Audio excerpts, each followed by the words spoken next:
Bien, ya estamos de regreso. Gracias por estar aquí. Arnoldo Cuellar en la mesa de periodismo de este martes. Arnoldo, buenas Julio, tardes. buenas tardes, los extrañé la semana pasada, un gusto estar por acá y saludos a Luisa también, con mucho gusto. Gracias, Arnoldo. Luisa Cantú, buenas tardes. Muy buenas tardes, Julio, Arnoldo también y por supuesto a quienes nos acompañan. Gracias otra vez por la invitación, muy honrada, como siempre. Luisa, Arnoldo Cuellar nos extrañó la semana pasada porque andaba recibiendo premios, porque ya se la pasa Pop Lab y Arnoldo Cuellar y Kenia Velázquez y todo el equipo se la pasan recibiendo premio tras premio. ¿Cómo ves, Luisa? Merecidísimos todos, la verdad. Sí, más como ustedes. Y te pone un Las equipo de reporteras, que Sí, no, voy a darles todo el crédito, encabezada por Carmen Pizano, Edith Domínguez, que son las que hicieron la chamba fuerte de ese trabajo sobre la niñez de Guanajuato expuesta al tema del reclutamiento y del consumo de drogas. Pues sí. Lamentable tema, pues. Luisa, mucha participación de periodistas y periodistas varones, pero sobre todo me parece a mí de periodismo de mujeres, quiero decir, con mujeres periodistas, no porque haya un periodismo de mujeres y periodismo de hombres. Mujeres haciendo periodismo con mucha participación y muchos premios. ¿Cómo va ese fluir de mujeres en el periodismo que yo a veces digo, el periodismo más valiente, más significativo y más relevante, hoy lo están haciendo mujeres? ¿Qué opinas, Luisa? Sí, un aplauso a las colegas. Qué bueno, Arnoldo, que les des el merecidísimo crédito. Coincido contigo, Julio. La verdad, las mujeres, como dices, no hay periodismo de hombres y mujeres, pero a las mujeres sí nos atraviesan cosas que nos hacen tener una visión distinta, ¿no? Los temas de infancias, los temas de salud, todo esto que ha cubierto de forma espectacular Pop Lab, es un ejemplo de ello. Nosotras, eso, ¿no? Digo, muy burdamente lo pongo con el ejemplo de hace poco estuvimos en una mesa varias colegas, las que tenemos hijos, acabando dijimos, hay un bebé que no dejaba de llorar y las otras dijeron, ¿cómo? Para nada, ¿no? Un poco así es la vida entre hombres y mujeres, como a nosotras nos pasan ciertas cosas, tenemos ciertas antenas un poco más listas y creo que eso se ha reflejado muchísimo en la cobertura de los medios de comunicación. Entonces, pues qué bueno que cada vez seamos más, falta que se nos igualen las condiciones, pero bueno, ya ese es tema para otra mesa. Ándale. ¿Las condiciones que salariales o de encargo de temas, Luisa? O sea, creo que de puestos de decisión, porque aunque hay muchas mujeres liderando equipos, hay muy pocas directoras, por ejemplo, ¿no? De portales de noticias o de medios de comunicación. Incluso si hacemos como el gran comparativo en conducciones, también creo que hay muy pocas mujeres en espacios, digamos, de poder. Y sí, el tema salarial es todavía una gran brecha a cerrar. Aunque tengamos los mismos puestos, seguimos ganando menos las mujeres, ¿no? Arnoldo Cuellar, tú como director, coordinador, como periodista de larga, digo, en una dirección colegiada de PopLab, pero como periodista de larga experiencia, ¿qué temas antes se encargaban a las mujeres? ¿Temas culturales o temas de sociales de entrada? Y la verdad es que pocas eran las mujeres que iban entrando a la cobertura de asuntos políticos fuertes. Yo he tenido, desde que estuve en Uno más Uno y luego en La Jornada, pues una presencia de mujeres como directivas. Carmen Lira, gran periodista, gran reportera, como directora de La Jornada. Un tiempo estuvo, ahora está como jefa de redacción, coordinadora de redacción, Margarita Ramírez Mandujano, y la jefatura de información también ha estado siempre con mujeres. Pero ¿a qué temas se envía Arnoldo a las mujeres y dónde hay temor, reticencia? ¿Cómo va ese proceso? Bueno, desde luego que hay periodistas que han hecho coberturas espléndidas de temas que parecerían durísimos, y ahí está, por ejemplo, el caso de Marcela Turati, ¿no? Con todo el tema de que trabaja en el portal de A dónde van los desaparecidos, su reciente libro, y bueno, que han hecho escuela, y junto con ellas un equipo, que no quiero omitir a ninguna, pero muchas compañeras, desde periodistas de a pie, ¿no? Yo creo que el tema en los medios industriales, institucionales, pues es el mismo que aqueja a las mujeres del sector económico en general. No me atrevería a pensar que en el periodismo somos peores ni tampoco mejores. Y creo que allí es un esfuerzo al que mucho van a contribuir la visibilización hoy de estas mujeres que están entrando a la política también, ¿no? Y que ojalá lo hagan con agendas vinculadas a los temas de equidad y de medidas positivas, medidas afirmativas, mejor dicho, para transitar todos estos temas de desigualdad. pero yo creo que hemos tenido grandes periodistas desde hace mucho tiempo. Yo cuando empecé mi carrera, mi primera jefa era una mujer en el año de León, ¿no? Y tenía compañeras que iban al tú por tú a entrevistar a los políticos, etcétera, en la nota diaria. Hay este problema, Julio, el tema de los cuidados y el tema de que una mujer pues tenía que pedir licencia por maternidad en cierto momento y que entonces tanto las directivas gerenciales de los medios siempre veían esto como un problema en el rendimiento del trabajo, ¿no? Porque las instituciones no estaban hechas, bueno, estaban hechas con una mentalidad patriarcal y machista, y entonces ahí se perdían espacios, los hombres éramos más rentables seguramente, porque, aunque bueno, habría que ver, porque también tenemos nuestras cosas, ¿no? Las mujeres nunca faltan, por ejemplo, y los hombres a menudo de repente no llegaban a chambear, pero yo creo que hemos dado pasos sustanciales y que se vienen momentos todavía más decisivos en los años que vienen. Me parece fundamental este tema de la posibilidad de una presidenta de la República por primera vez. Creo que daremos un paso decisivo cuando tengamos una secretaria de la Defensa Nacional que a lo mejor quizás ni siquiera sea militar, o cuando las gubernaturas de los estados. Guanajuato, por primera vez, el PAN va a postular a una mujer en 30 años, ¿no? También hay un machismo residual en los partidos políticos, nunca ha tenido una dirigente mujer.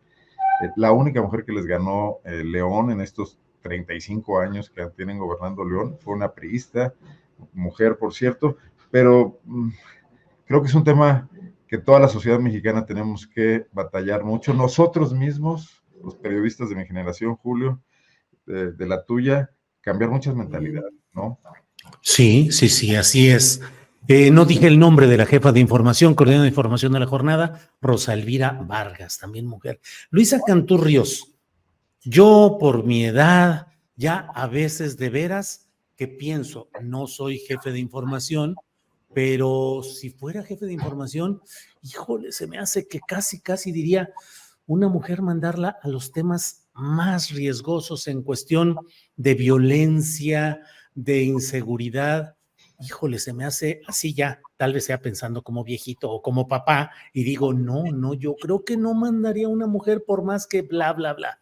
¿Tú qué piensas, Luisa? Tú, si fueras jefa de información, ¿crees que enviarías por igual a hombre o mujer a cubrir hechos en los cuales sabes que habrá muy poca protección y mucho riesgo de violencia, de actos físicos contra hombre o mujer, pero crees que debe haber un criterio abierto de decir hombre o mujer hay que enviarla, Luisa?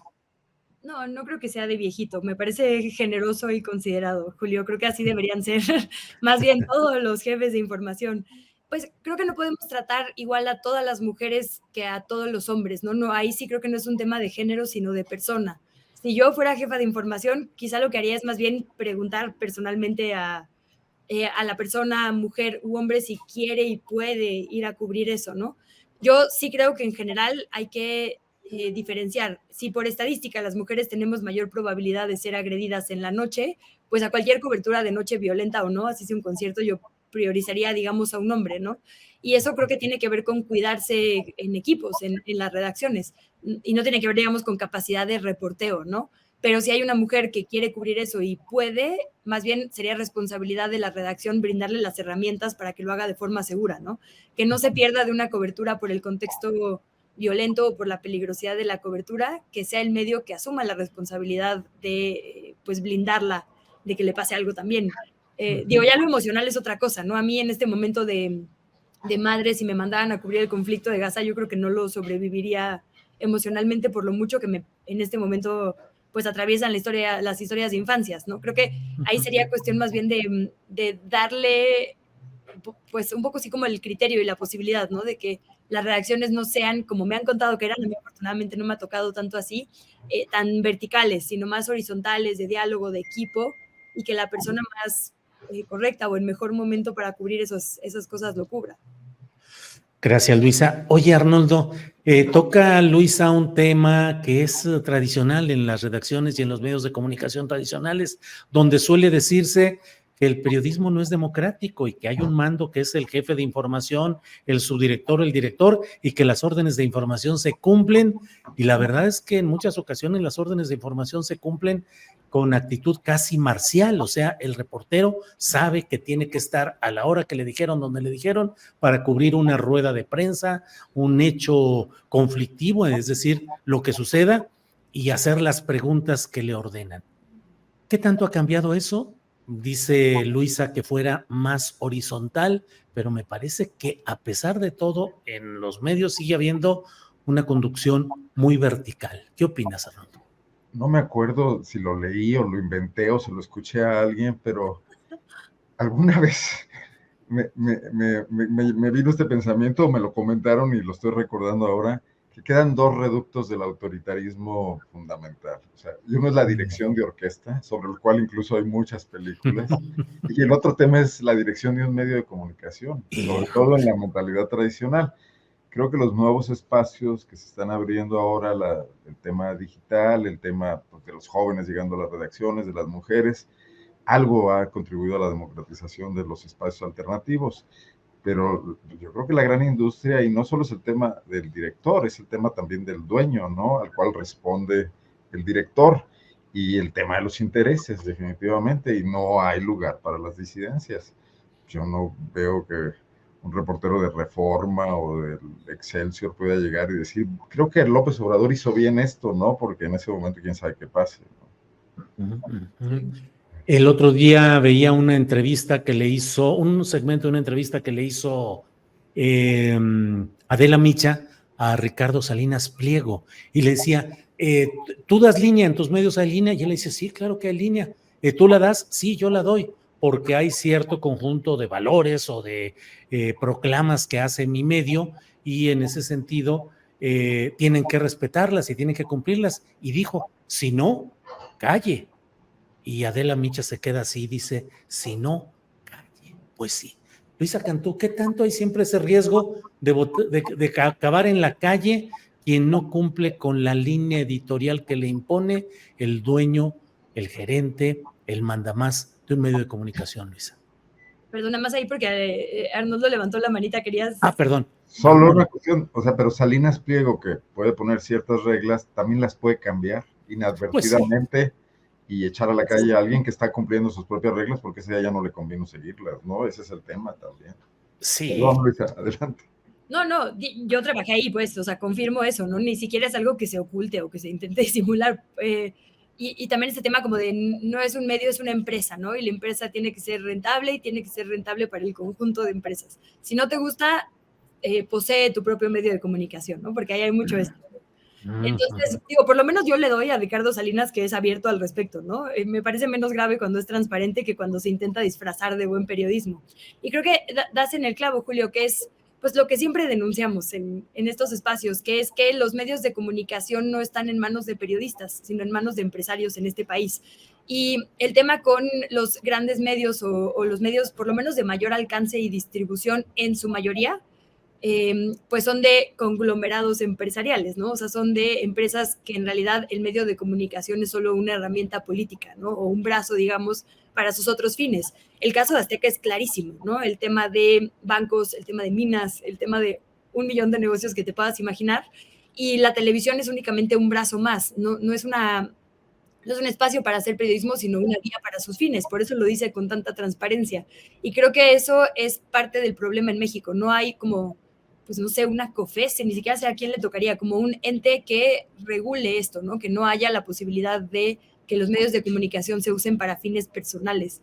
Por ahí yo quería comentar con ustedes un tema que me pareció muy importante que decía ayer el doctor López-Gatell, justo esto, ¿no? De que hablaba él, y sé que lo vamos a tocar más adelante o quizá era el plan, pero el tema de las encuestas de Morena y cómo hemos hablado mucho de que las encuestas no son confiables y no han sido asertivas en los últimos años y que por eso las encuestas están en crisis. Y decía el doctor Gatell, es que no son las encuestas, no son ciertas encuestas, las encuestas que son negocio, las encuestas que se han usado como brazo político. Y claro, de repente se nos olvida eso, ¿no? Como que está tan normalizado el mal uso de todo en México que creemos que los espacios desde donde se comunica son espacios de periodismo, cuando son espacios empresariales. Lo mismo que muchas encuestas, ¿no? Ya normalizamos decirle encuestas a cosas que sabemos que metodológicamente no son encuestas, ¿no? No tendrían por qué ser válidas, pero en nuestra normalización de tragedia cotidiana ya las damos por parte de la vida diaria. Entonces, claro, si uno revisa 10 encuestas y 8 no cumplen con la metodología correcta, pero no importa porque igual todos los medios de comunicación las han dado por buenas durante todo el tiempo, se nos olvida que el problema no es, digamos, la esencia, que son las encuestas, sino que aquí las hemos mal usado. Y creo que lo mismo es los medios de comunicación. La crisis no está en el periodismo, sino en el modelo empresarial, ¿no? Y bueno, este modelo pasa también por mucho patriarcado. Bien, Luisa. Arnoldo, algo del tema mencionó Luisa. Perdón, ¿querías decir algo sobre esto? A lo mejor va sobre lo mismo, pero dime tu pregunta para poder Es sobre las encuestas. Para no hacerte caso. Sí, así. No, mira, lo que pasa es que... no, y contestan por otro lado, Luisa Cantú. ¿Cuál verticalidad y cuál horizontal? Ya lo viste, Luisa. Bueno. Si no nos pasas la partitura y entonces como los músicos. Sí.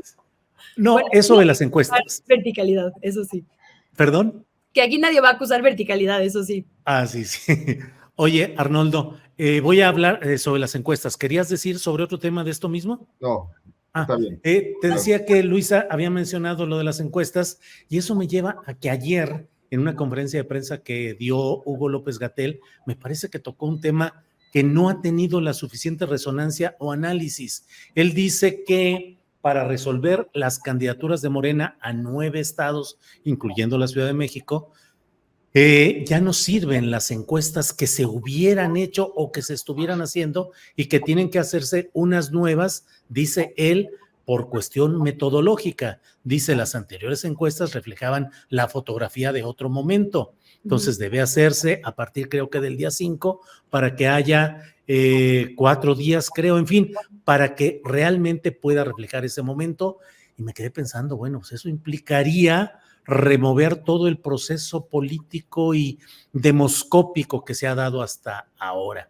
¿Cómo has ido viendo eso de las encuestas de Morena, Arnoldo? ¿Se han realizado, no se han realizado? ¿Hay noticia de que hayan avanzado o no? La suspensión o aplazamiento por 11 días que dio Mario Delgado. ¿Cómo vas viendo todo esto, Arnoldo? Bueno, vinculo todo. Sí.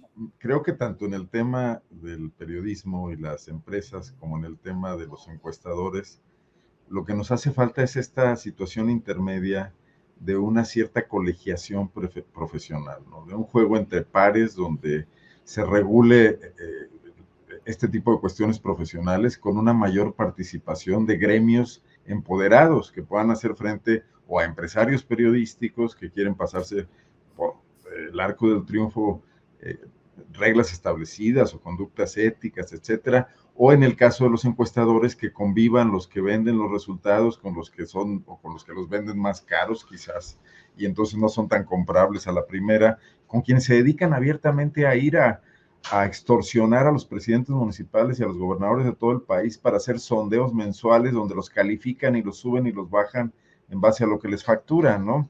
Entonces, sí está este asunto muy pervertido, pero es problema del sistema, o todos entramos a un juego en el que probablemente nos beneficiemos. ¿Quién va a señalar la cuestión, no? O sea, los medios de comunicación publican las encuestas que favorecen al candidato de sus preferencias, aunque sean ilógicas y probablemente rechazan otras.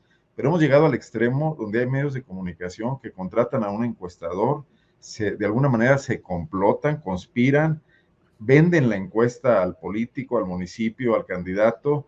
Si sale bien, la publican en primera plana. Si no sale bien y la pueden cucharear. Si tienen una cierta ética, quizás no la cucharían, pero deciden no publicarla y todo se vuelve un juego político, ¿no? Y en ese sentido yo creo que las encuestas de Morena no han logrado trascender el desprestigio general de las encuestas en México. Y a mí me parece absolutamente anticientífico, antimatemático, esto que se conoce como la encuesta de encuestas. O sea, la suma de errores y distorsiones no da un acierto. Claro. Ahora agarramos las que están mal hechas, las que están regulares, las que están bien hechas, las metemos en una olla y de ahí sacamos algo, y eso es una noticia, o sale en los medios como noticia, es absolutamente pedestre, antimetodológico, ¿no?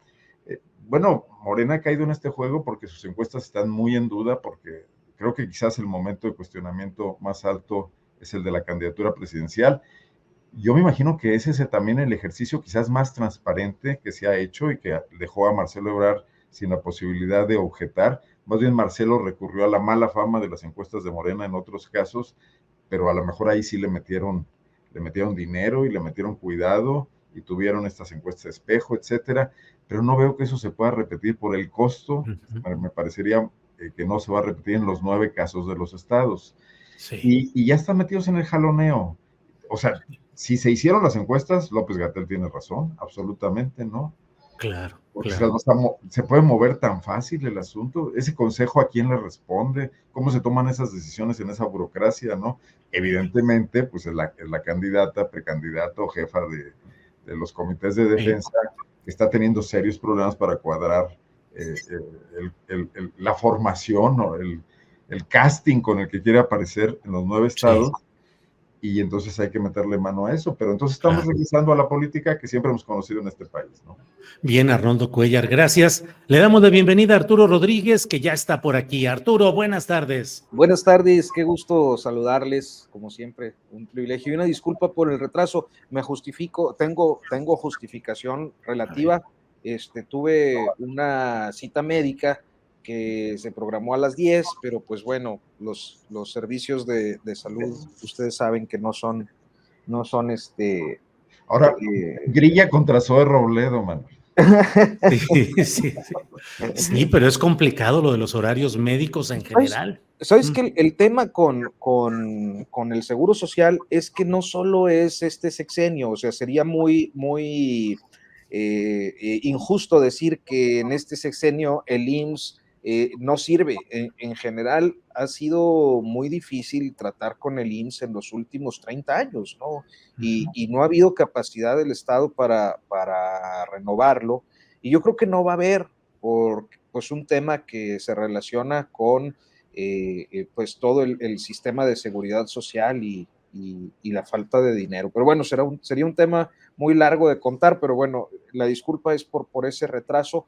Vine corriendo, ahí ando todo despeinado. Cuando dijiste que había habido un retraso, pensé que decías que había sido con el peluquero o algo así y se había tardado de más. No, este es parte del outfit que sale después de andar corriendo, ¿no? Oye, Arturo, para ponernos, digamos, al corriente de cómo vamos, te planteo te pido 2 puntos de vista. Uno, hablamos aquí, Arnoldo y Luisa, ampliamente del periodismo que hacen mujeres, no periodismo de mujeres, sino mujeres haciendo periodismo, que tiene excelentes resultados y que gana muchos premios, y que yo digo que el periodismo más valiente y más valioso lo hacen hoy en México las mujeres. Uno, entonces, como director del Coahuilense, como periodista en activo, te pregunto, ¿qué tanto a la hora de enviar para una cobertura riesgosa, envías hombre o mujer sin pensar,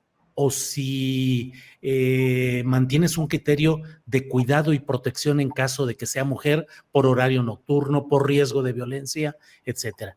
Y si quieres, después de que contestes esto, te pregunto sobre las encuestas de Morena, el aplazamiento y otros temas. Pero sobre el periodismo, ¿qué opinas, Arturo? No, mira, bueno, en mi caso no me he enfrentado a ese dilema porque allá en Coahuila no se han dado situaciones de riesgo grave durante el tiempo que tiene operación el coahuilense, para tomar una decisión que sin duda no tendría que ver con género, sino con una condición de aptitud, y de aptitud me refiero a conocimiento de fuente, a trabajo de una fuente o de un sector o un grupo de fuentes, y segundo, con disponibilidad de quién anda libre o a quién se le puede suspender una cobertura para que se encargue de otra, que surge normalmente en casos de seguridad pues de último momento. Es decir, es algo fortuito, no está uno preparado siempre para un episodio violento y bueno, pero sí creo que ha sido una constante en muchos medios de comunicación por comentarios que yo he llegado a tener de colegas mujeres, que no las envíen a una cobertura de riesgo por un tema de seguridad. Inclusive cuando Ayotzinapa, me acuerdo de varias colegas que se quejaron de que no las habían mandado a Guerrero porque pues, sus editores o sus jefes temían por su seguridad. Y creo que poco a poco eso se ha ido superando acá en las redacciones capitalinas. En el caso de Proceso, por ejemplo, creo que nunca fue un tema esto de elegir una cobertura de seguridad por género. Yo recuerdo desde que yo entré muy recién, había entrado a Proceso como corresponsal allá en el norte, pues aquella historia que hizo Patti Dávila, por ejemplo, de la boda del Chapo, ¿no? En Canelas, Durango, ya andaban por ahí, bueno, Gloria Leticia Díaz, que hacía mucha, no necesariamente de narco, pero sí temas de derechos humanos que se relacionaban con casos de violencia, Marcela Turati con víctimas, con un montón de casos de víctimas, entonces como que no era un tema necesariamente en Proceso, pero sí sé de muchas redacciones y seguramente en los estados de la República pues sigue siendo un Claro. criterio. Claro. Arturo, y referente a este tema de las encuestas en Morena, estábamos hablando de que Hugo López Gatell ayer dijo que metodológicamente ya no deberían tomarse en cuenta las anteriores encuestas o la encuesta que estuviera en proceso ahorita. Mario Delgado dijo que estaban apenas terminándolas, sino que debería levantarse una nueva encuesta. ¿Qué opinas del aplazamiento, de los enredos internos que pueda haber, en este caso, de las encuestas y sus resultados, Arturo? Bueno, yo creo que en esta ocasión discrepo un poco del maestro Arnoldo, que fue muy sutil para hacer su crítica a las encuestas y dice como si estuviéramos regresando a otros tiempos. Yo diría que esos tiempos nunca se han ido y que en todos los partidos políticos, sin excepción Morena incluido, los procesos de democracia interna siguen inconclusos y forman parte de esquemas de simulación para elegir a quien, pues un grupo o una persona que tiene el poder sobre ese partido político, el que sea, decide. En este caso concreto de las encuestas de Morena, creo que se han topado con muchísimos problemas, no solo metodológicos, sino también de manipulación. O sea, me parece que los señalamientos de Ebrard, sin ser infundados sobre el proceso que lo excluyó, sí tienen una condición que yo he planteado en esta mesa en otras ocasiones, y que es el hecho de estar cuestionando un mecanismo que aceptó, para el cual aceptó participar bajo las condiciones y las reglas que había, y esas condiciones y reglas no variaron. O sea, está mal, pues sí estuvo, puede ser que haya estado mal o que haya habido, pero así aceptó las reglas, las formas de jugar el juego. Y respecto a lo de las gubernaturas, creo que una vez más se somete a presión el método de la encuesta, porque no solo ahora la ecuación consiste en ver quiénes son los más populares, sino en cumplir con una cuota de género, con un porcentaje que hasta donde recuerdo son cinco candidatas y 4 candidatos, por lo que pues en todo caso las encuestas no parecieran ser el factor determinante, o son uno de los factores que se tendrán que mezclar con otros. Entonces, me parece que están, hace 2 días publicamos en Proceso un reportaje mío, en Proceso Digital, precisamente sobre las dificultades que está enfrentando Morena por este procedimiento y las condiciones de rupturas posibles que pudieran darse en varias entidades federativas de continuar como están las cosas. Yo creo que precisamente esta crisis que advertimos y pues fue lo que aplazó, respondiendo a tu pregunta, el resultado, porque evidentemente hay mucha inconformidad, inclusive hay impugnaciones, al menos una en el caso de Tabasco, muy similares a la que hizo Ebrard respecto a la encuesta de coordinadora nacional o de coordinación nacional. Entonces, creo que hoy, bueno, pues ya están en esa ruta. Creo que no va a ser sencillo salir de este proceso, y va a implicar que haya algunas situaciones de conflictividad interna de aquí al mes de enero. Pero me parece que también coloca a Morena ante una realidad post López Obrador que le va a tocar, que es revisar sus mecanismos de elección interna. Bien, gracias Arturo. Luisa Cantú, pues ahí está el tema de las encuestas, pero pues hay lugares donde el conflicto está muy cantado, no necesariamente divisiones o decisiones, pero sí que las cosas están muy jaloneadas, particularmente en la Ciudad de México y particularmente pues con los punteros aparentes que son Clara Brugada y Omar García Harfuch, pero no solo eso, Chiapas, Puebla, en diferentes lugares. ¿Cómo vas viendo ese proceso y qué riesgos de escisión o de inconformidades fuertes ves en algunos de esos lugares, Luisa?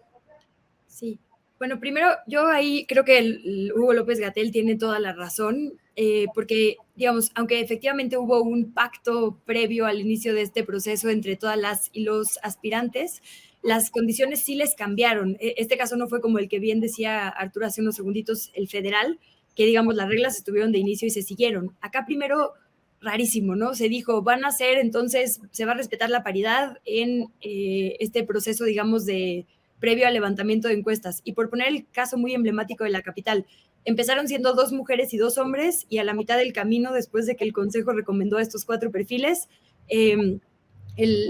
digamos, el partido central desde el CEN recomienda que entonces sean 5 y se suma Miguel Torruco, hijo, ¿no? Entonces ahí obviamente la composición cambia. Por más que parezca que no, meter un tercer hombre, son 3 hombres, 2 mujeres, ¿a quién le va a quitar esos puntos? Sí cambió las reglas del juego, como bien decía Hugo López-Gatell. Hubo otros pactos que se violaron. Internamente se dijo, no vamos a hacer campaña o difusión de nuestras ideas y proyectos, o de nuestros diagnósticos, digamos. Durante el tiempo de atención al huracán Otis, por respeto a este proceso de emergencia, solo Hugo López-Gatell paró, nadie más. Entonces creo que tiene toda la razón cuando dice, a ver, tenemos que volver a hacer este proceso y hacerlo bien. Y es muy complejo porque la verdad es que están pidiendo lea a la gente, porque al final, según su propia metodología, es la gente, la ciudadanía, la que va a elegir al candidato o candidata de Morena, una fe ciega en el proceso, porque no sabemos si se levantaron las encuestas o no. Ni el propio Hugo López-Gatell ayer decía, yo no sé si se hizo la encuesta, porque si hubieran hecho público quién, dónde y cuándo se iba a hacer, se pudo haber reforzado, digamos, la estrategia de algunos contrincantes, ¿no? Si se decía, por ejemplo, va a ser entre el 26 y el 30, quizá entonces los esfuerzos se hubieran concentrado en esas fechas y no hubiera sido, como bien lo decías, Julio, una fotografía exacta o representativa de lo que la ciudadanía siente. Creo que López-Gatell es muy metódico, muy inteligente, muy científico, y hubo mucho sustento en todo lo que expuso ayer en esta conferencia de prensa, en la que, por cierto, te mandó un gran saludo. Sí. Y agradezco mucho.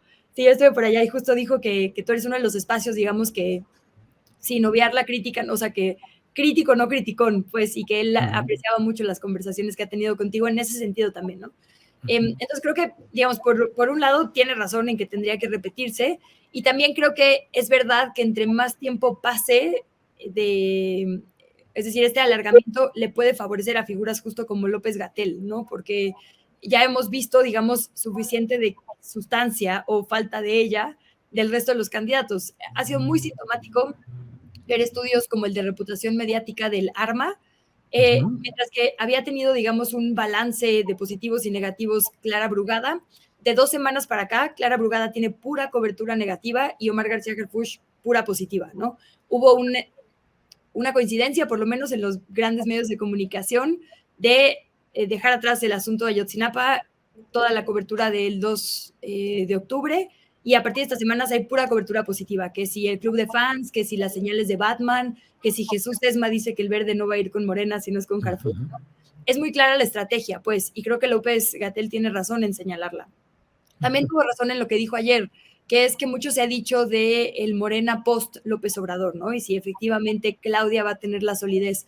Lo que demostró ayer López-Gatell en su conferencia, digamos, con su propio ejemplo, diciendo, a ver, estoy dentro del partido, pero también fuera, en el sentido de que el movimiento de la transformación es mucho más que solo un acuerdo político, ¿no? Y esto me pareció muy sintomático y creo que la encuesta del Financiero de hoy también lo refleja. Marcelo Ebrard le quita puntos a Xóchitl Gálvez. Hoy está clarísimo. Claudia Sheinbaum sigue ganando por 18 puntos. Si es Samuel tiene 7, si es Ebrard tiene 8, y el punto que, digamos, es diferencia entre ellos es el que pierde Xóchitl Gálvez, ¿no? Es Morena, es el deseo de la ciudadanía de cambio, ¿no? Y creo que eso es importante y creo que es muy sintomático también. La gente está muy cansada de todo lo anterior, pero le está dando fe al movimiento que sí inició y fundó López Obrador, pero que ya no solo es él. Y personajes como López-Gatell pertenecen incluso sin puesto político, que es lo que también dijo ayer, creo, muy acertadamente. Entonces, ojalá que sea así, ojalá que estos valores, digamos, trasciendan deseos particulares, ¿no? Eso sería lo más deseable. Bien, gracias, Luisa. Arnoldo Cuellar, pues precisamente entramos al tema de Marcelo Ebrard, que según lo que se ha dicho, estará el 3 de noviembre, un día después del Día de Muertos, estará planteando su decisión o algún mensaje importante. Pero ya la versión México del diario El País ha dado a conocer algo que no ha sido desmentido hasta ahora, de que hay una petición de cuotas de Marcelo Ebrard entre el 26 y el 27% de candidaturas ganadoras a las cámaras por parte de Morena, o ir en los primeros lugares de las listas con Movimiento Ciudadano. Y en el caso de Morena, pedir que haya una disculpa pública por parte de la dirigencia de Morena, Mario Delgado, pues es de suponerse, y un reconocimiento de que hubo irregularidades en el proceso nacional que dio la victoria a Claudia Sheinbaum. ¿Cómo ves, pues, las peticiones de Marcelo? ¿Perdón? Más las cuotas también de puestos. Más las cuotas de puestos. ¿Y cómo ves todo este tema, Arnoldo? Pues creo que Marcelo perdió su momento, ¿no? De plantear un tipo de política distinta y de plantearse como una alternativa también de izquierda dentro del López Obradorismo, quizás cuestionar prácticas antidemocráticas y digo, evidentemente es un político que iba por su última oportunidad, que se ve difícil que en 6 años pudiera estar todavía presente, por muchas razones, porque va a haber una nueva generación, etcétera, ¿no?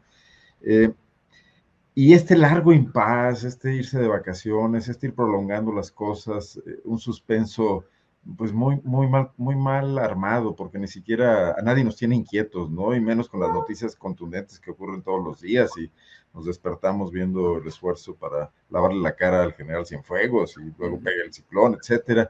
Marcelo ha dejado de ser noticia importante. Pues este señalamiento realmente letal para sus aspiraciones que marca la encuesta del País de que él no hace ninguna diferencia y que le va a salir muchísimo más barato a Movimiento Ciudadano tener su propio candidato y acomodar a sus huestes en los puestos que podrían acceder con ese 9%, pues creo que lo deja en una posición muy débil. O sea, al final del día Marcelo está tratando de mantener su movimiento político y ver dónde, ahora sí que como alien, dónde lo instala, en qué cuerpo lo instala para después poder salir, ¿no? Pero siento que no está mostrando ni una visión distinta de México, que era lo que se planteaba originalmente, ni una visión distinta de la política en este momento, ni un discurso agresivo en el sentido de las enormes carencias que ha mostrado la Cuarta Transformación para remodelar cosas sustanciales del país y para ir más allá, ¿no? Y quitarle un poco de voto, con lo difícil que eso es de todas maneras, pero intentarlo, a Claudia Sheinbaum y a su herencia de parte del presidente López Obrador. Entonces siento que estaba metido en una dinámica que cada día lo va a desgastar más. No sé qué vaya a anunciar, te apuesto que no va a ser nota de 8 lo que anuncie. Y Dante es el que debe estar valorando en este momento si. Obviamente Mario Delgado no creo que lo esté valorando mucho, tiene otras preocupaciones. Esos 9 candidatos y candidatas de los estados, no hay que olvidar que más allá del tema de los grupos de poder locales, el tema es cómo construir la votación en torno a Claudia Sheinbaum, porque cada uno de esos estados puede ser estratégico. Están los estados, algunos de los estados con mayor votación, que son Puebla, Guanajuato, bueno, Jalisco y Nuevo León. Entonces, pues muy mal manejado por parte de Marcelo, ya lo señalaba hace rato Carolina Rocha, con sus comandantes cometiendo errores, como la guanajuatense Malú Micher, ¿no? Con estos exabruptos, esta falta de entrenamiento para procesar un momento difícil político. Entonces, no me parece que debamos ocupar demasiado tiempo en revisar eso porque hay otros temas. Bien, Arnoldo, gracias. Arturo Rodríguez, ¿cómo ves el tema de Marcelo Ebrard? Ya no le dedicamos mucho tiempo. Tiempo que ya ocupé yo, ¿verdad? Pero sí, que ya se lo aventó, ya todo dice, ya con esto ya queda. Así es que Arturo Rodríguez, tu espacio en blanco, 3-4 minutos en blanco, porque ya todo lo dijo aquí Arnoldo. Arturo, ¿qué opinas del tema? Mira, lo que yo creo, para empezar, es que tengo que hablar con Carolina Rocha en breve para hacerle un enérgico reclamo por andar guanajuatizando con anticipación espacio, Julio. No es posible que estemos en Guanajuato desde Carolina hasta la mesa de periodistas. Así que vamos a poner orden ahí. Así es. No es cierto. Un abrazo para nuestra querida amiga Carolina. Y mira, yo, creo que no tengo mucho que añadir a lo que menciona Arnoldo Cuellar. O sea, Ebrard efectivamente perdió momentos importantes en los que pudo tener un mayor efecto. ¿Por qué los pierde? Porque también el manejo desde la otra parte ha sido muy eficiente, ¿no? Un manejo muy eficaz. Primero, en haber conciliado con todas las corcholatas, excepto con él, para salir a decir con todo y pucheros y lo que sea, vamos con Claudia, el día del anuncio. Segundo, porque hay una bendición, por decirlo así, de esta postulación, cuando López Obrador le hace este acto simbólico del bastón de mando, que tiene un efecto señaladamente importante para el López Obradorismo. Es la legitimación que el caudillo del movimiento está haciendo de su sucesión. Y luego un retraso o una serie de retrasos en la decisión de Marcelo Ebrard que han vuelto imposible saber qué es lo que quiere y para dónde va. Yo creo que esto es absolutamente claro como su deterioro como figura pública en muy pocas semanas, porque yo creo que es el momento de una derrota como la que sufrió. Ahora sí que como suele decirse, la bebes o la derramas, ¿no? Pero no andas ahí con que sí, pero no. Y es lo que le ha pasado. ¿Qué tanto puede variar más allá de las mediciones que vaya en la boleta o no por Movimiento Ciudadano? No lo sé para la coyuntura 24. Lo que sí considero es que está, me parece que en una última oportunidad de qué, pues de tratar de construir algo hacia el 2030, algo lo que sea, no sé si la candidatura presidencial o una fuerza política que sirva como bisagra o como contrapeso o como lo que ustedes quieran encontrar, pero fuera de ahí no me parece que sea demasiado relevante, o sea, sin quitarle algo de relevancia, demasiado relevante para la sucesión del 24. Oye, Arturo, a diferencia, por ejemplo, de casos de otra talla política menor, pero a diferencia de casos como el de Mejía Verdeja, donde de inmediato hubo metralla oratoria durísima contra él por no acoplarse a los planes políticos de la 4T, con Marcelo Ebrard no ha habido eso, ha habido mucha condescendencia, mucha blandura.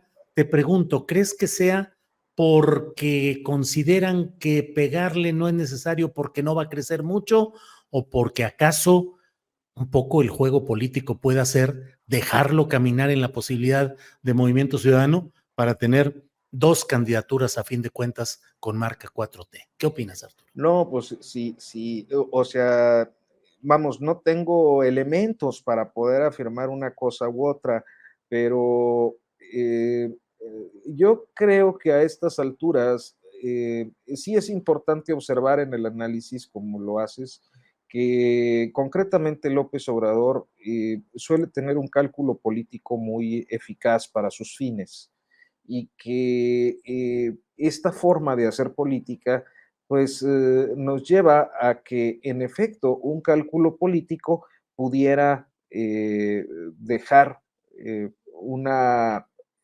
posibilidad de que le baje más votos a la coalición PRI-PAN-PRD. Pues eso es indiscutible. El perfil de Marcelo va más digámoslo así, a ese target, o mejor dicho, a ese sector del electorado, ¿no? Que es hasta muy fácil de identificar poblacionalmente. Yo creo que el presidente lo ha hecho, pues, en esta expresión que suele tener de fifís, etcétera, pues es más próximo a eso que a las diferentes expresiones de izquierda que pueden contenerse dentro de la llamada 4T, o a López Obradorismo puro, sin mayor ideología que apoyar a López Obrador. Eso es lo que creo. Bien, gracias. Luisa Cantú, antes de que se nos acabe el tiempo, por favor, ¿qué opinas respecto a esa entrevista con Salvador Cienfuegos que hizo Jorge Fernández Menéndez en ADN 40 del grupo Azteca, y en la cual el general Cienfuegos pues dijo que era lo que le había sucedido a él, era una agresión al Estado mexicano, a la sociedad mexicana, y bueno, y por otra parte, según mi punto de vista, reconoce que él no fue declarado inocente ni libre de cargos, sino que fue un arreglo político en Washington que fue el que le permitió ser devuelto a México. En fin, ¿qué opinas de esa aparición pública del general Cienfuegos, Luisa?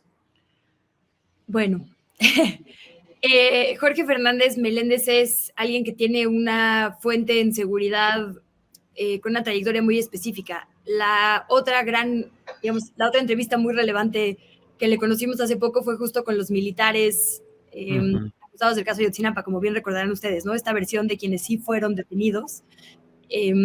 Digamos que, pues sí, mientras todos estábamos cubriendo el otro lado, él cubrió las voces de los militares. Entonces creo que, digamos, no es nuevo que Cienfuegos haya ido con esa vía, ¿no? Específicamente.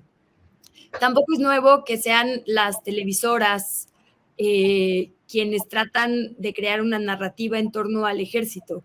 Hay un estudio fantástico de Julieta Brambila que habla sobre cómo a partir del sexenio de Felipe Calderón, la Sedena incrementó su gasto de comunicación social en 400%, ¿no? Y según un reportaje, digamos, de MX ya más reciente, del 2022, siguen siendo Azteca y Televisa las mayores beneficiarias del gasto de comunicación social del ejército. Es una estrategia pues que ha funcionado. Ustedes recordarán cómo empezamos a ver estos spots de personas del ejército con perritos, con sus hijas, con sus hijos, ¿no? Esta cobertura desde las televisoras de eventos como cuando están los tanques y dejan que los niños se suban en el Zócalo, o de los paracaidistas que invitan a los periodistas a hacer entrenamiento. Honestamente me parece nada nuevo, ¿no? Me parece que esto todo ya lo había dicho, esta parte de la negociación entre cúpulas, ya lo había dicho Jesús Esquivel en su libro, ya lo habíamos hablado hasta el cansancio. Más bien creo que es, digamos, parte de una práctica de las cúpulas militares de ir a donde saben que serán cubiertos de la forma en que quieren. Bien, gracias. Arnoldo Cuellar, ¿qué opinas sobre este tema de Cienfuegos y su entrevista televisiva? Una pequeñísima corrección a Luisa, porque es Fernández Menéndez. Sí, ¿no? sí, Menéndez. Nuestro amigo Jorge Meléndez. Sí, sí.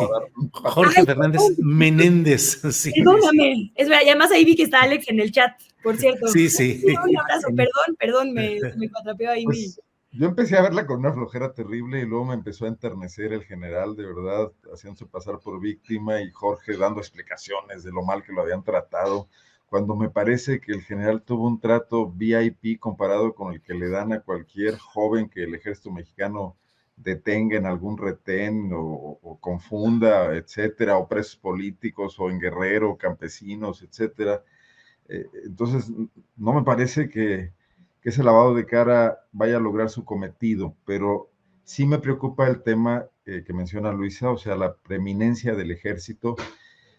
A ver, hubiese sido muy natural si López Obrador tiene un acuerdo con su actual mando militar que le sirve y le es leal para que uno de los suyos, en ese espíritu de cuerpo, en esa casta que sí existe en México, pese a ser un ejército disque revolucionario o en su origen haberlo sido, salvase a uno de los suyos de una complicada situación, pero la siguiente instrucción es: general, usted se calla, se va a su casa y no me haga ruido, por favor. pero el tema de que ya lo hayan dado un reconocimiento por un pretexto baladí, como es el hecho de haber tenido un cargo burocrático al frente del Colegio Militar, donde no creo que haya hecho nada diferente a ninguno de los otros directores que ha habido ahí, y donde además era su chamba hacerlo en todo caso, y ahora este tema de salir en estos momentos preelectorales, a lavarse la cara en una entrevista evidentemente pagada o negociada con un entrevistador que no solamente es complaciente, hay momentos en que ante la insuficiencia del general para dejar claros los temas, es el propio Fernández Menéndez el que sale a dramatizar no sé, la iniquidad de que fue víctima el general, ¿no? Entonces, ¿qué está pasando con este ejército? ¿Qué planes tiene el ejército en la sucesión de 2024? ¿Por qué esta presencia? Y bueno, la tragedia de Oti les va a dar también un espacio pues de actuación que está bien, es normal, está ahí en la ley, además tiene la capacidad de hacerlo, etcétera, pero que no deja también de ganarle puntos políticos. El ejército está bien evaluado, ya quisiera la corte tener la popularidad que tiene el ejército, salir también en las encuestas como sale el ejército, ¿no? Y si, como se ha dicho por ahí, Omar García Harfuch es también un proyecto militar de construcción de un precandidato presidencial, pues bueno, todo eso sí es algo a lo que deberíamos prestar la máxima atención, ¿no? Bien, Arnoldo. Arturo Rodríguez, ¿qué opinas sobre el tema entrevista a Cienfuegos por parte de Fernández Menéndez en el ADN 40? Pues es que ya me dejan sin nada que decir. ¿Cómo con su creatividad, compañero? Usted Luisa y Arnoldo, pues ya, Sí, ¿verdad? de Sí, que sí, tocó sí. al mero al último. Oye, pero yo lo pondría. Yo creo que las dos expresiones, tanto de Luisa como de Arnoldo, son muy claras, muy contundentes, y acaso como un ejercicio de ampliación o de aporte para la audiencia. De mi parte, yo lo que diría es que creo que hay una expresión que usaba don Julio Scherer, y que creo que en este caso es absolutamente aplicable a Fernández Menéndez, y es: su trabajo nos chinga a todos, porque se trata de un ejemplo de mal periodismo. O sea, los periodistas y los entrevistadores no podemos ser apologistas de ninguna figura. Estamos ahí para obtener información, y la forma de obtener información, la más natural, histórica, primigenia, la materia prima, es la entrevista. Entonces, en la entrevista uno va y cuestiona, pero cuando ese cuestionamiento no solo es o no solo procura hacer quedar bien a una persona, sino que además se vuelve una tribuna para hacer la apología de la persona entrevistada por parte del entrevistador, me parece que no estamos ante un ejercicio periodístico. Puede ser cualquier cosa, ¿no? Puede ser un ejercicio oficioso, porque, y ni siquiera estoy hablando de corrupción, ¿no? Estoy hablando de cómo a veces, por querer quedar bien con una fuente, por gratitud con una fuente, por el hecho de buscar que otra persona acepte una conversación de esa naturaleza, pues el comunicador en este caso asume un papel tristísimo, lamentabilísimo. Yo soy muy respetuoso en general de cómo cada quien hace sus cosas, su periodismo y cómo se gana la vida, pero me parece que ejercicios como ese pues son execrables, y la verdad es que me deja una desazón tremenda a nivel profesional, más allá de lo que la opinión pública pueda percibir de lo que ahí ocurrió. Desazón, comparto el término, queda una desazón. De veras, Arturo, gracias. Bueno, vamos ya en la parte final. Luisa Cantú, postrecito para ir cerrando este programa, por favor.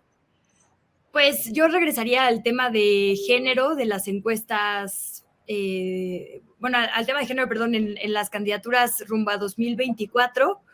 Creo que fue una pelea larga. El INE pospuso no sé cuántas veces la sesión para finalmente determinar que fueran 5 mujeres y 4 hombres. Y Morena dijo desde el principio, a pesar de todo lo que se le criticó a Mario Delgado esto, digamos, la falla metodológica que podía implicar, que iban a ser los lugares donde estuviera, en caso de no ser la mujer quien encabeza, creo que solo Veracruz está segurísima, Nale, En el resto de los estados, digamos que iba a ser mujer, donde la mujer estuviera más pegadita al hombre puntero. En ese caso, se iban a privilegiar, digamos, ahí las 5 mujeres, ¿no? Y creo que ha sido muy claro cierta línea discursiva en los medios de comunicación de que ahora hay mucha distancia entre Clara Brugada y Omar García Harfuch, lo cual no tendría por qué ser, ¿no? No, o sea, no hay como ninguna explicación lógica más que un lado sincronizado de este mensaje, cuando en los datos, incluso en los que ya fueron cuestionados aquí, como los Poll of Polls, de Polls MX o de Oráculos, están pegadititos, ¿no? Entonces, ojalá no sea una estrategia mediática porque coincide, digamos, con una gigante cobertura de repente Omar García Harfuch, tratar de quitar esta narrativa de que tocaría que aquí en la capital sea Clara Brugada, porque aquí tendría que ser, si no por congruencia de tiempo de mujeres, por pura metodología. Entonces hay que tener cuidado porque justo las ciertas encuestas que están tratando de abrir un margen ahí, pues creo que tienen más una estrategia política que un dato a aportar. Bien, gracias, Luisa. Arnoldo Cuellar, por favor, postrecito. Bueno, antes que nada, mandarle a Luis un abrazo solidario. Me enteré por ahí en una mesa en la que no estuvo y que debía estar, que falleció su papá. Y bueno, pues con mucho cariño, Luisa. Y Arturo, felicitarlo porque su documental va viento en popa y vaya a la televisión abierta. Sí, muchas gracias. Va caminando. Nada más, bueno, echarle una ojeada y voltear a ver esta encuesta del País del día de ayer sobre la aceptación de los recortes a la Corte, de la extinción de los fideicomisos. Y bueno, pues resulta que el presidente de la República ha logrado una cosa, o tiene una adecuada lectura de este tema. Yo creo que la Corte en general no está bien apreciada y ha sido en general distante de capas amplias de población en el país, que cuando se topa con la justicia no le va bien porque son asuntos complicados donde los abogados en buena medida son los que tienen la palabra y los jueces, y no se abre a una posibilidad de que la gente entienda cuál es su funcionamiento. Regularmente te va mal cuando eres un privado particular que te ves envuelto en un asunto con la justicia federal y con las justicias locales del país. Los jueces no están bien calificados. Creo que es muy reveladora y creo que pues tendrán que asumirlo. Y todos los que han estado detrás de esta estrategia de llevarla a la confrontación, pues realmente si fuera yo la ministra Piña, si le están cobrando no les pagaría porque la han embroncado en un asunto muy, muy grave para una institución que debe estar muy preocupada por las áreas de oportunidad o por los enormes espacios que tiene para mejorar y no por esta confrontación, ¿no? Gracias, Arnoldo. Arturo Rodríguez, por favor, postrecito. Hoy primero, pues no sabía, Luisa, te mando un abrazo solidario, afectuoso, pues todo mi afecto y consideración por este asunto. Y no, pues muy rápido agradecerle a Arnoldo por esta mención. Luego nos volvemos club de elogios mutuos, ¿no? Pero la semana pasada que no estuviste, estábamos aquí con pompones y todo, echando porras por ese Premio Nacional de Periodismo. No es reciprocidad, realmente. Digo, debería ser, en reciprocidad, gracias, pues, pero... Hubo cierta inquietud porque decíamos, ya que nos deje una, pues... Se los lleva todos. Se los lleva todas. Pues, oye, Julio no participó este año, ¿sí, Julio? Hasta pareces Morena en elecciones, sí, hombre. Ándale. No pierdes. Las reporteras de PopLab que me rebasan por la izquierda y por la derecha, por todas, y lo hacen muy bien además. Yo nada más las acompaño en los premios. Oye, pero no, sí, agradecerle mucho a Arnoldo el comentario porque me da pie muy rápidamente a hacer una expresión de gratitud con Genaro Villamil, presidente del sistema de radio pública en este país, y con Sandra Ortega, que es la directora del Canal 14, porque ayer el documental de Puente Moreno fue transmitido a través de Canal 14 y todas sus plataformas y sistemas de televisión de los que forma parte y repetidoras, con una cifra de espectadores que yo no me hubiera imaginado, ¿no? 430,000 personas vieron el documental, además en un horario difícil, fue a las 4:40 de la tarde, si no me equivoco. Y bueno, pues hubo 430,000 personas viendo este trabajo de Puente Moreno, de manera que pues para mí es motivo de mucho entusiasmo, naturalmente, para Arturo Santillán, que además es el productor aquí de Astillero Informa y que es el director del film. Y comentarles que el próximo sábado se volverá a transmitir el documental de Puente Moreno en otra vez Canal 14, todas sus plataformas digitales y los sistemas de cable y repetidoras de las que forma parte, en punto de las 3 de la tarde con 5 minutos, 15 con 5, estará Puente Moreno de nueva cuenta, por ahí en Canal 14, pues para dar a conocer este episodio tan oscuro, nuestro punto de partida o el punto de partida bajo el que se concibe este proyecto, Julio, Arnoldo, Luisa, es que, bueno, pues el periodismo está ahí para abordar lo tenebroso, ¿no? Es nuestro juego, decía Talesi. Y es así porque lo tenebroso, pues es aquello que está entre las sombras, que está un tanto oculto en la tiniebla, y el propósito del periodista es transparentar aquello que está ahí. En este caso hablamos de un episodio que fue borrado a través de su historia, fue borrado de los archivos, como pudimos acreditar, fue borrado de los medios de comunicación, fue borrado hasta de la fosa común en donde se enterraron las víctimas por otros sepulcros que se colocaron encima, y toda la parte forense fue eliminada. Como uno de los que yo considero uno de los peores crímenes que ha habido en este país, la muerte oficialmente admitida de 234 personas en un accidente ferroviario, la especulación de que podrían ser hasta más de 1000, como parte de los testimonios recabados. Entonces, hablar de este asunto del echeverrismo a 51 años de distancia, decimos a 50 porque pues lo produjimos hace un año, creo que es una historia que vale la pena conocer. Y bueno, pues a mí me daría mucho gusto que pudieran verla. Perfecto, Arturo, muchas gracias, Arnoldo. Arturo, Luisa, esperé hasta el final para darte también el pésame y decirte lo mucho que apreciamos tu trabajo, tu entereza, tu inteligencia, tu calidad y tu fuerza como ser humano, y lamentar el fallecimiento de tu señor padre. Entonces, Luisa, abrazo, cariño, solidaridad de mucha gente contigo que te estiman y que te aprecian. Gracias, Arnoldo, gracias, Arturo, gracias, Luisa. Hasta pronto. Muchísimas gracias. Saludos, un gusto como siempre. Hasta luego.